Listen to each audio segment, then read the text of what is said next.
Ladies and gentlemen, the world has lied to you about tears. It has told you that crying is weakness, that emotions are a lack of control, that a strong person keeps it together, stays dry-eyed, stays hard, stays untouched. But psychology tells a different truth. Crying easily is often not weakness at all. It is sensitivity. It is honesty. It is a nervous system that releases pressure instead of storing poison. The real weakness is not crying.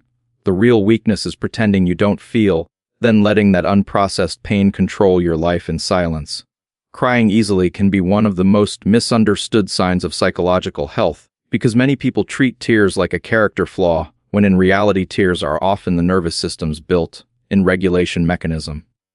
Think of crying as a pressure-release valve. When stress, emotion, and sensory overload build up inside the body, the nervous system looks for a way to discharge that pressure, so it doesn't turn into something more destructive. Panic, rage, numbness, or shutdown. For some people, that discharge comes quickly through tears, not because they are weak, but because their system is responsive. The body does not separate mental and physical the way people do in conversation. Your brain interprets events, and your nervous system responds immediately. A harsh tone, a disappointing message, a moment of shame, a memory, a fear of abandonment, an act of kindness, or even relief after a long struggle, all of it creates physiological activation. Heart rate changes, muscles tighten, breathing becomes shallow, stress hormones rise. Crying is one of the ways the body shifts states. It can move the body from high arousal toward release. You might notice that after crying, you sometimes feel lighter, calmer, more clear. That is not drama. That is biology doing its job, moving trapped energy out of the system. People who cry easily often have a nervous system that is more sensitive or more finely tuned. This sensitivity can come from temperament. Some people naturally feel things more intensely. It can also come from experience. If you've lived through chronic stress, your system may become quicker to activate because it learned to stay alert. When the system is quicker to activate, it's also quicker to release. Crying becomes a fast pathway out of overload. Instead of holding everything until it turns into emotional numbness, the body releases early, like an alarm that goes off before the fire spreads. Another reason crying can be regulation is that tears often prevent emotional escalation. When someone does not cry, they may still be flooded internally, but they have learned to clamp down. That clamp down might look strong on the outside, but internally it can keep the body trapped in tension. Over time, trapped tension has a cost. It can show up as headaches, irritability, sleep issues, burnout, digestive problems, or sudden emotional explosions that seem out of nowhere. A person who cries easily may actually be preventing those long-term consequences by allowing the body to complete its stress cycle in real time. The emotion rises, the tears come, the body releases, and then the person can return to baseline sooner. Crying also communicates truth to the self.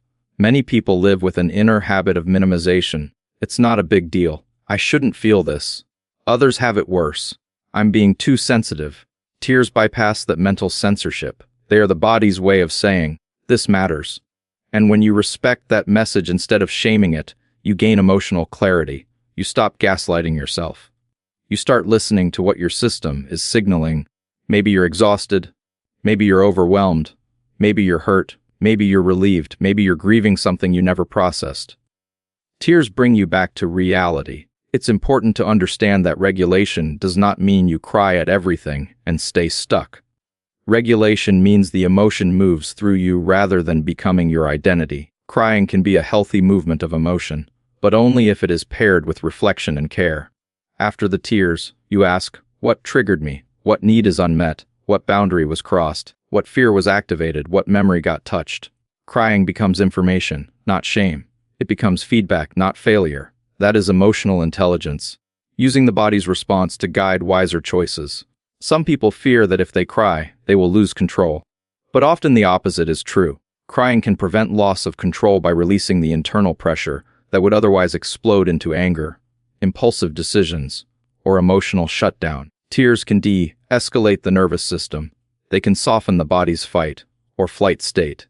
They can help you breathe again, literally and emotionally. Many people report that once they cry, they can think more clearly. That's because the body is no longer locked in a tight stress response. When the body calms, the mind regains access to logic, perspective, and self-control. There is also a social misunderstanding that crying is always sadness, but tears can also come from gratitude, relief, joy, pride, or feeling deeply seen. In these cases, crying is the nervous system releasing intensity, not because something is wrong, but because something is meaningful. A person who cries easily in those moments is often someone whose system is open, responsive, and capable of deep emotional experience. That openness is not weakness, it is sensitivity, and sensitivity is what makes human connection real. The biggest mistake people make is adding shame on top of tears. Tears are already a release. Shame turns release into self-attack. When you shame yourself for crying, you teach your nervous system that your natural regulation strategy is unacceptable, and that can create more anxiety, more suppression, and more emotional instability over time. The healthier path is to normalize tears as one tool your body uses to regulate. You can still learn grounding skills, breathing, pausing, naming emotions, setting boundaries, but you don't have to treat tears like an enemy.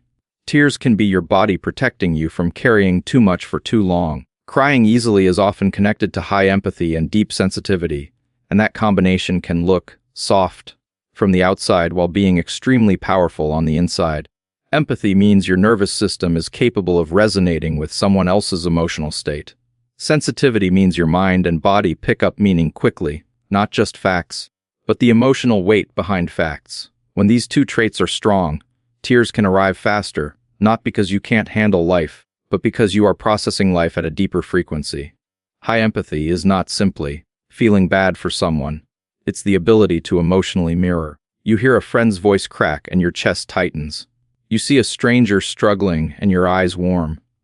You watch a movie scene and your throat closes because you don't just understand what's happening, you feel it. Your brain is reading micro signals, tone shifts, facial expressions, pauses, the tiny details that reveal what someone is carrying. Many highly empathic people have a radar that detects suffering, kindness, vulnerability, or love long before it is spoken out loud. Tears are often the body's response to that radar, a spontaneous release that says, "This is human, this matters." Sensitivity also means you experience meaning intensely. Some people move through life focused mainly on surface information. Others experience emotional layers, symbolism, memories, and personal associations in real time. A simple song can unlock grief. A compliment can unlock relief. A small act of kindness can unlock the pain of how rarely you've felt safe. Tears can appear because the moment touches something deep, not because the moment is objectively huge, but because it connects to something inside you that is already alive. Highly sensitive people often don't need a dramatic trigger. The nervous system responds to subtlety, because subtlety carries meaning. This is why many people who cry easily are moved by things others ignore. They might cry when someone finally gets a chance after years of struggle, because they feel the weight of that journey. They might cry when they see a parent being gentle with a child, because their nervous system recognizes safety and love. They might cry during prayers, music, or speeches, because those experiences create emotional alignment, and alignment releases emotion. It's not instability, it's responsiveness. Their heart is awake. People often misunderstand empathy and sensitivity because they think strength means being unaffected. But being unaffected can be a sign of distance, numbness, or emotional shutdown. Sensitivity is the opposite. It means you are connected to life. It means you are present enough to feel. This presence can create deep relationships because empathic people tend to notice what others need. They pick up when someone is not okay, even when that person is smiling. They sense emotional shifts. They can offer comfort that feels accurate, not generic, because they understood the unspoken part. This makes them valuable friends, partners, and family members. Their tears are often a visible sign of their capacity to care. However, high empathy can also be heavy. Because if you feel people deeply, you can absorb emotions that are not yours to carry. You can take responsibility for moods that aren't your fault.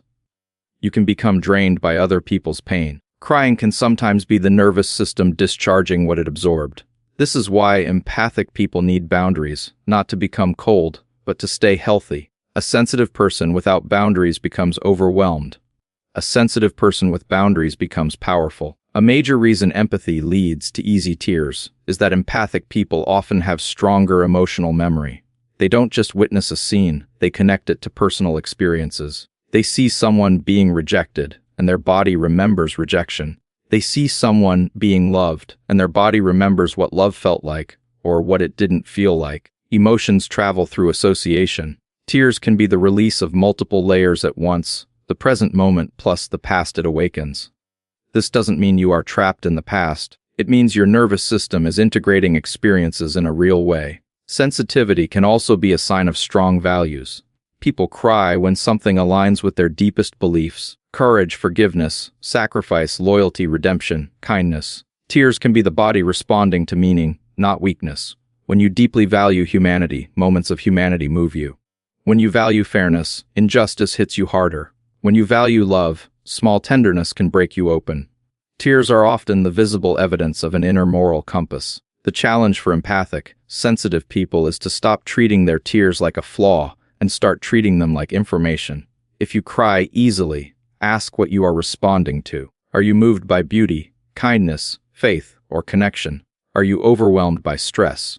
Are you absorbing someone else's emotional weight? Are you carrying unprocessed grief? Tears will tell you what matters to you, what hurts you, and what you need. The goal is not to become less sensitive. The goal is to become skillful with sensitivity, to pair empathy with boundaries, to pair feeling with self-care, and to understand that a heart that responds quickly is not a broken heart. It is a living one. Real strength is not the absence of tears. It's the presence of self-control while tears are happening. Most people were taught a false equation: if you cry, you're falling apart. But emotional maturity is the ability to feel something intensely and still stay anchored. It's the ability to experience pain, disappointment, joy, grief, or relief without letting that emotion hijack your choices. Because the problem was never emotion. The problem is what people do when emotion becomes the driver instead of the messenger. Emotions are signals. They are not commands. They rise to tell you something matters. Crying is often the body's way of acknowledging that signal. The mature person doesn't panic when the signal appears. They don't treat it like danger. They don't add shame on top of it. They allow the feeling. They breathe through it. They give it space, and they stay present. That's not weakness. That's discipline. It takes discipline to stay with your emotions without turning them into impulsive behavior, without texting something you regret, without begging for validation, without exploding, without disappearing, without making permanent decisions in temporary emotion. A lot of people confuse being strong with being emotionally frozen. They think strength means keeping a straight face, speaking coldly, never showing vulnerability, never trembling, never tearing up. But that's not strength, that's armor. Armor protects you, but it also blocks you. It blocks intimacy, it blocks healing, it blocks truth. The irony is that many people who never cry are still being controlled by emotion. They're just controlled by the fear of being seen, the fear of looking weak, the fear of losing approval. That fear runs their life quietly. They don't break down, but they also don't open up, and that is still a form of emotional captivity. The strongest people are the ones who can be honest about what they feel and still behave with wisdom. They can cry and still set boundaries. They can cry and still walk away from what disrespects them. They can cry and still show up for work, still take care of their family, still keep promises, still do what needs to be done. Their tears are not a collapse, they are a release. Their emotions are not a prison, they are a language. They listen, then they lead themselves forward. This is the difference between emotional expression and emotional impulsivity. Expression says, I feel hurt. Impulsivity says, because I feel hurt, I will destroy something. Expression says, I'm overwhelmed. Impulsivity says, because I'm overwhelmed, I will quit everything. Expression says, I miss you. Impulsivity says, because I miss you, I will chase someone who doesn't value me. Mature strength is the pause between the feeling and the action. That pause is where character lives. That pause is where self-respect is protected. A person can cry and still be powerful because power is not a facial expression. Power is behavior under pressure. Power is staying aligned with your values when your emotions are loud. Power is saying, I'm hurt, but I won't betray myself. Power is saying, I'm grieving, but I won't numb myself with things that destroy me. Power is saying, I'm scared, but I won't let fear make my decisions. Crying can be part of that power because it shows you are not denying reality. You are not pretending. You are processing. Emotionally mature people learn to hold space for themselves the way they would hold space for someone they love. When tears come, they don't attack themselves. They don't say, you're pathetic. They say, okay, something is moving through me. They breathe. They soften the jaw. They relax the shoulders. They let the body complete the stress cycle instead of trapping it. And after the wave passes, they reflect, not to judge themselves, but to understand themselves. What touched me? What need is unmet? What boundary is being crossed? What fear got activated? What truth am I avoiding? That is strength, turning emotion into insight instead of turning emotion into chaos. This keynote also exposes a hard truth. Many people avoid tears because tears force honesty. Tears make you admit that something mattered. Tears make you admit you were hurt. Tears make you admit you cared. And for some, that honesty feels dangerous because it risks rejection. So they choose numbness, they choose jokes, they choose anger, they choose distraction, they choose, I don't care. But I don't care is often a mask for, I care too much and I don't feel safe. The mature person would rather be honest than protected by a lie. They would rather feel pain than become emotionally dead. They would rather cry than become cruel. Feeling fully does not mean you drown in feelings. It means you allow feelings to move, then you choose your next step with clarity. Tears can actually help clarity, because after the release, your mind often becomes quieter. You can think again. You can see options again. You can hear your values again. That's why many people feel calm after crying, because the nervous system is no longer holding everything in a tight fist. When the fist opens, you regain access to reason, perspective, and self-control. So when you cry, the question is not, how do I stop this? The question is, how do I stay anchored while this passes? Anchor looks like breathing slowly. Anchor looks like not making big decisions in the peak of emotion.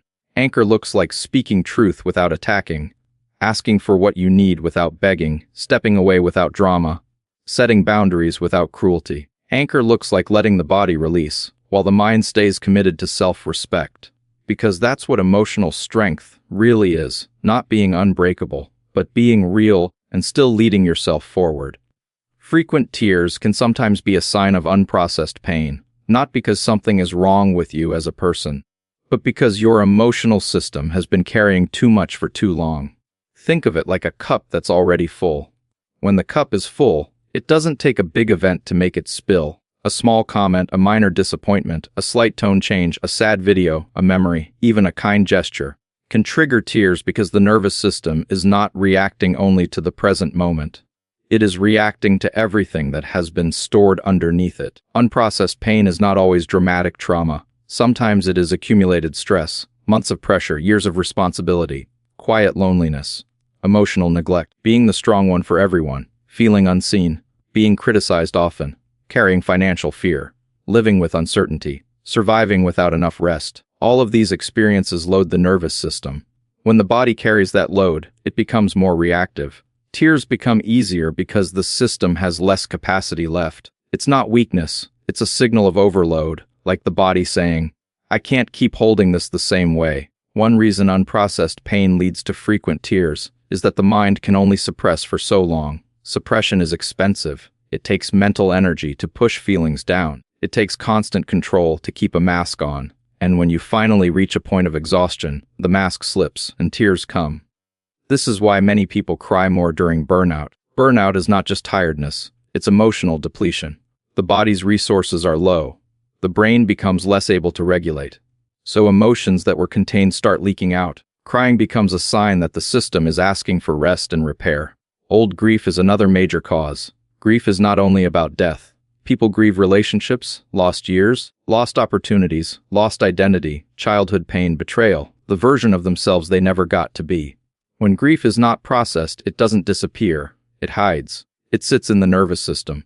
Then one day, something small touches it, a song, a smell, a date, a photo, a kind word, and the tears come like a wave. That wave isn't about the small trigger, it's about the ocean behind it. When you understand this, you stop calling yourself too emotional, and you start asking, what am I still carrying? Trauma, even mild or repeated trauma, can also lower the threshold for tears. Trauma teaches the nervous system to stay alert. It keeps the body in a higher baseline of tension. That means when something stressful happens, the body reaches overload faster. Tears can be a discharge response. They can be the body releasing fear, helplessness, or sadness that was once trapped. Sometimes tears show up not when you are unsafe, but when you finally feel safe enough for the body to release. That's why some people cry in therapy, in prayer, after a hug, or after finally being understood. The nervous system releases what it couldn't release before. Frequent tears can also be a sign that boundaries are being violated. If you repeatedly cry after certain people, certain environments, or certain conversations, it may be because your system is telling you something. This is not healthy for me. Your body often knows before your mind admits it. Tears can be your internal alarm. They can be the cost of tolerating disrespect, overgiving, or staying silent when you need to speak. When you notice that pattern, the solution isn't to stop crying. The solution is to protect yourself better, to set boundaries, to reduce exposure to what drains you, to stop abandoning yourself for peace. The most important part of this keynote is the response. If tears are frequent because of unprocessed pain, the answer is not shame, it's care. Care looks like rest, proper sleep, hydration, nutrition, and reducing overload. Care looks like expressing emotions safely, journaling, talking to a trustworthy person, prayer, therapy, creative release. Care looks like learning to name what you feel instead of swallowing it. Care looks like asking for help before your system reaches the spill point. Care looks like grieving what you lost instead of pretending it didn't matter. This is where many people get stuck. They try to become tougher by shutting down, but shutdown doesn't heal pain, it stores it. The body will still pay the price through anxiety, numbness, irritability, exhaustion, or sudden emotional flooding. The healthier path is to listen to tears as data. Tears may be telling you, you need rest. You need support. You need to set boundaries. You need to grieve. You need to slow down. You need to stop carrying this alone. When you respond with compassion instead of criticism, you don't become weaker, you become wiser. So frequent tears are not automatically a problem, but they can be a message. A message that the system is overloaded. A message that old pain needs attention. A message that your life demands more care than you've been giving yourself. And when you honor that message, you don't just reduce tears, you increase peace.